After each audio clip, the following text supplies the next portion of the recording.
And how long were you in Romania shooting? I think, well, it's funny, my wife told me I think it was 82 days that we were there. Yeah. I've been telling people 80 days, 80 days. She said 82. Yeah. You're probably right. I would believe her. Yeah, it was a long time. We basically arrived very beginning of October and left right before Christmas, pretty much, yeah. Yeah, right when the winter in Romania was just about to start getting lethal. Yeah, it was a good time. Yeah, it was a great experience though. So the flight over, how long was that, and what was going over? Flight back with the footage. What was going through your mind? Well, I was hungover. Yes, it was sort of wrap party straight to. Yeah, we went from we wrapped. Party. We literally wrapped. I think at 6:30 a.m. a Monday morning. We had the wrap party Monday night, and then we flew out at 6:30 or something silly the following morning. And I the morning of departure, I was woken up by Brian phoning my room. And I sort of woke up fully clothed on my bed, and he's like, "Hey, where are you?" Like, what do you mean? And I wasn't packed or anything. Like I got out of that hotel room in about 10 minutes, maybe less. Left a bunch of stuff, I'm sure, and we got to the airport. It wasn't just me though. Our producer, Brian, had to also wake him up. Brian was responsible. Who was in his underwear? I should mention when I woke him up. So Rhys was much more prepared for the quick exit. But yeah, it was a wild time. It was a cathartic experience to get to the end of shooting and to then have a party with, Romanian cast and crew was fun. So we enjoyed it. So it sounds like you were just more recuperating, but then once you got a good night's sleep or a week's worth of sleep, what was the strategy, or was that already planned in terms of bringing it to Amazon? And Oh, yeah. No, I mean, it was funny because we went out and shot the show on spec. A24, paid for it and took the risk, but yeah, we didn't know where it was going. So then we shot it, came back, and had a little break over Christmas, and then set about just editing the Romanian show as an original Romanian show.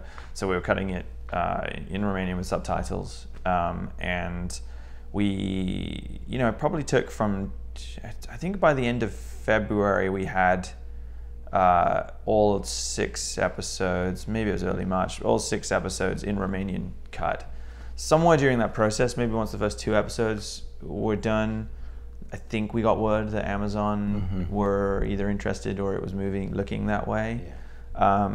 At the time when we started, it was just let's start working on it and see what we got. Yeah, which is a totally unorthodox way of going about it. I mean, usually there's at least a pilot or somebody who's going to air it in advance. But A24 is a young company with bold ideas, and we had a pilot, we had Rhys, we had Channing, and then the thought process was sort of why go to Romania and just make a pilot when we could probably make something for not a large amount of money, and just do a whole 6 episodes and then come back with that to sell that, which takes a lot of guts, and give A24 a huge amount of credit for that.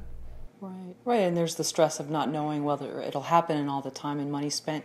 And I'm wondering, did anything in life prepare you for that ahead of time? I know, Rhys, you talked about your job that you had, especially in the early days of being in New York, and the stress and balancing all that.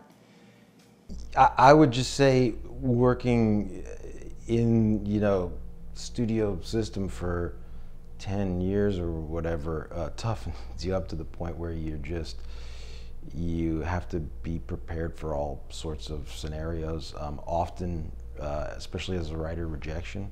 So at this point, it's still on your mind, and you're still hoping, and I feel like we thought we were making something really interesting and great, and I was probably a little bit confident in my better moments, and I'm sure I had some darker moments late at night. Sure.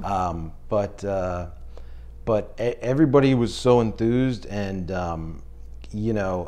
having such a great cast, having a guy like Rhys behind the camera, definitely instilled a confidence in us that that sometimes is hard to come by in this business because you get knocked down so much, and things just usually don't turn out as you planned as much as you try to you know, harness control of your work. It can go sideways at any moment. So I think ultimately, like the fact that you're getting something made, Yeah. that you know, that's the biggest hurdle, is just getting someone to give you the keys and Yeah. say go and make it. I think then it is in your hands to obviously deliver it. But yeah, if you're at that stage, then you know, I think that's when the momentum kicks in, and you know, you like, I don't know, that's where I feel like you can, even though it seems obviously the stress begins of trying to do it, you can also relax, like, okay, we're here now. And I think always knowing how hard it is to get projects off the ground here that first day on set,